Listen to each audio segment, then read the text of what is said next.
Aí, 10 horas da manhã, apareceu esse mundico aqui, ó. Não, tá daí, meu. Tá, mas onde é que você dormiu? Quando acordou ele tava do lado. Com o Thiago lá. Aqui eu olhei pro coelho do lado, meu. Eu não olhei pro ele do lado.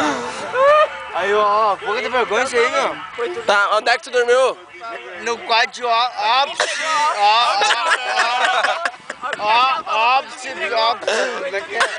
Como é que se fala? Entregou ele, não Ó, pra que direita, fala não dizer nada. Óbice. Óbice, mano. Óbice. Como é que se fala? Ô, tio. Aí ela tá Tá falando que tá entregando as coisas. O paparazzo aqui, ó. Paparazzo aqui, ó. Paparazzo. O paparazzo serra, ó. Ô, Cachá, fala a verdade, meu. O cara dormiu contigo, meu. Ele dormiu comigo. O que tá bom até Serra vai pegar você. Tá, mas tu dormiu aonde? na casa do Cachel. Mas não no quarto de óbice. Cala a boca,